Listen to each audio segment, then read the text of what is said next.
नमस्कार, मैं हूं नवीन पांडे। आप देख रहे हैं मध्य भारत की खबरें। सांची में 2 दिवसीय महाबोधि महोत्सव 2025 का समापन हो गया। यह आयोजन संस्कृति विभाग, जिला प्रशासन, रायसेन और महाबोधि सोसाइटी ऑफ श्रीलंका के सहयोग से किया गया।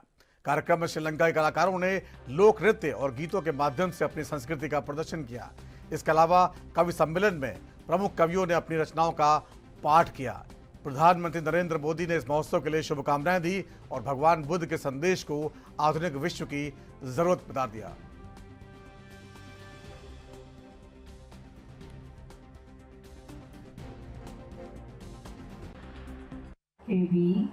गाने करते हैं। भारत और श्रीलंका के बीच बौद्ध संबंध को मजबूत बनाने में उनके अमूल्य योगदान के लिए तो भारत सरकार और मध्य प्रदेश राज्य सरकार इन पवित्र स्थलों और अवशेष उज्जैन के दशहरा मैदान में अंतर्राष्ट्रीय गीता महोत्सव 1 से 3 दिसंबर तक आयोजित किया गया। समारोह को सोमवार को सीएम मोहन यादव ने कार्यक्रम का शुभारंभ किया है। आयोजन में बड़ी संख्या में साधु संत, स्कूली बच्चे और बटुक शामिल हुए। सुबह करीब 9 बजे सीएम मंच पर पहुंचे, महोत्सव की शुरुआत की। इस महोत्सव में गीता के संदेश को प्रचारित करने के लिए विभिन्न धार्मिक और सांस्कृतिक कार्यक्रमों का आयोजन किया जा रहा है। यह आयोजन श्रीमद् भागवत गीता के महत्व को बढ़ावा देने के लिए महत्वपूर्ण कदम है।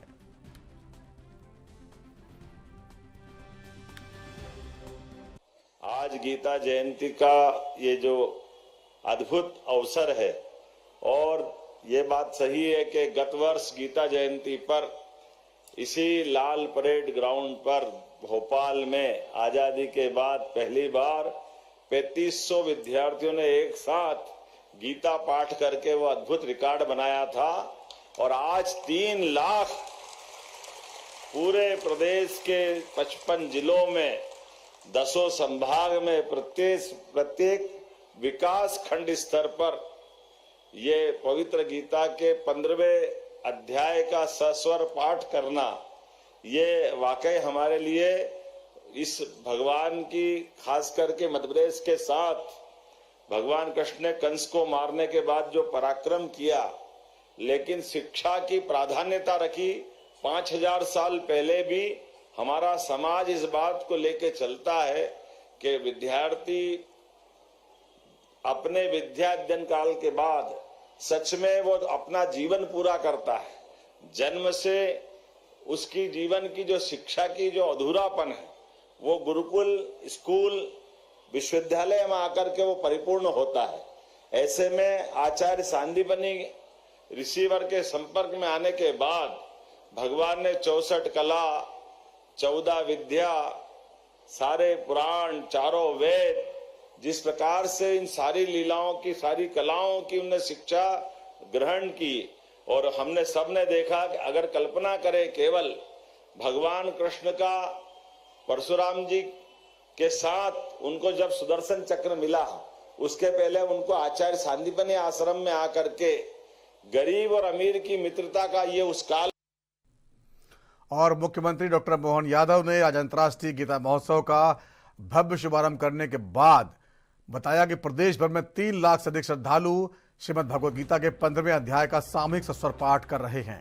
मध्य प्रदेश के पहले गीता भवन का भी लोकार्पण आज किया गया।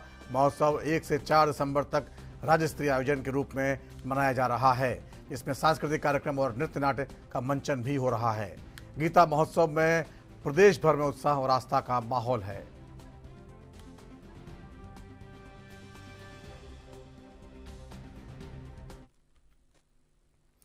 और मध्य प्रदेश सरकार के मंत्री विश्वास कैलाश सारंग ने विधानसभा के शीतकालीन सत्र के मौके पर जो है तमाम बातें कही हैं।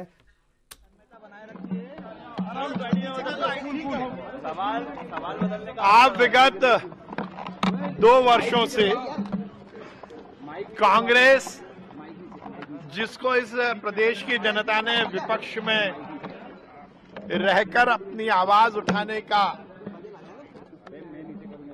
दायित्व दिया है, एक भी विधानसभा सत्र को उन्होंने सुचारू रूप से चलाकर जनता की समस्याओं के निदान का यदि एक भी विषय उठाया हो तो फिर उनको अधिकार मिलता है कि वो विधानसभा के सत्र के समय पर बात करें।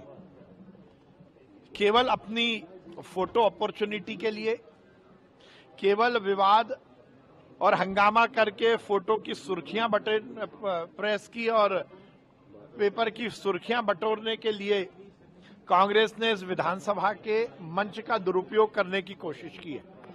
सरकार पूरी तरह से हर स्तर पर विधानसभा के इस मंच का सदुपयोग करना चाहती है। जहां हम सार्थक कानून बनाना चाहते हैं तो उसके साथ ही हम जनता की समस्याएं ठीक ढंग से इस मंच पर उठे और उसका निदान हो सके, इसके लिए काम करना चाहते हैं। कांग्रेस सीरियस नहीं है। कांग्रेस विधानसभा को लेकर कभी सीरियस नहीं रही। आपसी गुटबाजी और खबर छत्तीसगढ़ से अंबिकापुर के मैनपाट में बॉक्साइट प्लांट खुलने की तैयारी पर ग्रामीणों ने विरोध जाहिर किया है। जन सुनवाई शुरू होने से पहले ही ग्रामीणों ने टेंट और पंडाल उखाड़ दिए, जिसके बाद प्रशासन ने भारी पुलिस बल तैनात कर जन सुनवाई की प्रक्रिया शुरू कराई। अपर कलेक्टर ने बताया कि 102 ग्रामीणों में से अधिकांश ने प्लांट का विरोध किया है। उनका कहना है कि प्लांट के कारण पर्यटन, जलस्तर और पर्यावरण को गंभीर नुकसान होगा। इसके अलावा कई किसानों के वन अधिकार पट्टे भी निरस्त कर दिए गए हैं। जिला पंचायत सदस्य और स्थानीय प्रतिनिधियों ने आरोप लगाया कि जन सुनवाई की जानकारी छुपाई गई और बाहर के लोग समर्थन दिखाने आए हैं। पूर्व खाद्य मंत्री अमरजीत भगत ने भी इसका विरोध किया। अब देखना यह है कि सरकार ग्रामीणों का विरोध मानती है या प्लांट को मंजूरी जबरन दे देती है। किस चीज का जन सुनवाई था यहाँ पर? सर यहाँ पे जन सुनवाई हम लोग को खुद जानकारी नहीं मिला कि ये जन सुनवाई किस चीज का है, कैसे है, पर्यावरण का है कि खनिज का है कि खदान खुलने वाला है उसका है कि क्या है। हम लोग को कुछ नहीं बताया इन लोग। और क्या बोलते हैं, गांव वाले में सर का कहना था, पर कलेक्टर सर आए हुए थे, उनका कहना था कि जब मैं वहाँ उधर क्वेश्चन की थी, जब यहाँ नहीं आए थे तब, तो बोलते हैं कि नहीं चलिए सब हम मिल के बैठ के बात करते हैं। ऐसे करके अगर जन सुनवाई है तो उसको सबसे पहले ग्राम सभा होता है, गांव गांव में ग्राम सभा जब होता है, ग्राम सभा में उनको सूचना देना चाहिए कि हाँ इतने तारीख को जन सुनवाई है, वहाँ सुनवाई किया जाएगा, किस चीज के बारे में किया जाएगा उनको बताना चाहिए। वो बोल रहे हैं कि दैनिक भास्कर न्यूज कौन कौन सा न्यूज पत्र में वो छाप देंगे। न्यूज पेपर में अगर छपा है उसको, जितने भी आदिवासी लोग हैं, माझी समाज के लोग सबसे ज्यादा हैं, वो लोग पढ़े लिखे कम है, वो कोई नहीं जानता है न्यूज, कोई न्यूज पेपर नहीं लेता है ना, कोई न्यूज में नहीं पढ़ता है। कौन जानेगा कि किस चीज का जन सुनवाई हो रहा है यहाँ पे। और लगभग यहाँ पे थे 200 आसपास थे, लेकिन देखिए मैनपाट की पहचान पर्यटन से है। पर्यटन स्थल के रूप में तेजी से विकास हो रहा है। जब हम पहली बार यहाँ विधायक बने तो उस समय यहाँ पहुँचने के लिए रास्ता नहीं था, सड़क नहीं था, बड़े बड़े गड्ढे। और जब मौका मिला तो हम लोगों ने मैनपाट को सजाने और संवारने का काम किया। यहाँ अच्छी सड़कें बनवाए। पर्यटन के लिए हम लोगों ने होटल, मोटल, सैलानियों के लिए, पर्यटकों के लिए रुकने के लिए निर्माण कराया। आज मैनपाट का आकर्षण बढ़ा है, बाहर से लोग आ रहे हैं। वहीं पर आप पिछला जो कंपनी के साथ अनुभव रहा, बाल्को कंपनी यहाँ पर माइनिंग करी, उन्होंने लोगों के साथ जो छल किया, सड़कें खराब कर दिया। आज ग्राम कंड राजा में 135 हेक्टेयर जमीन पर बॉक्साइट उत्खनन के लिए जन सुनवाई का आयोजन किया गया था। जन सुनवाई सुबह 11 बजे के आसपास प्रारंभ हुआ था और जन सुनवाई में यहाँ पर उपस्थित सभी लोगों को अपना पक्ष रखने का मौका दिया गया। उसमें से 102 लोगों ने मौखिक तौर पे अपनी बातें रखी हैं, अपने विचार रखे हैं और 10 लोगों ने अपने आवेदन के माध्यम से भी अपनी बातें हम सब लोगों के समक्ष रखी हैं। और इन सभी जो आवेदन है उनको तो दस्तावेज के रूप में हमारे पास उपलब्ध हैं और जो लोगों ने अपने मौखिक विचार रखे हैं उसको वीडियो रिकॉर्डिंग है और हर एक बातों के, हर एक के विचारों का हम लोगों के द्वारा अध्ययन किया जाएगा, उसका परीक्षण किया जाएगा और उसके पश्चात उसका निराकरण करते हुए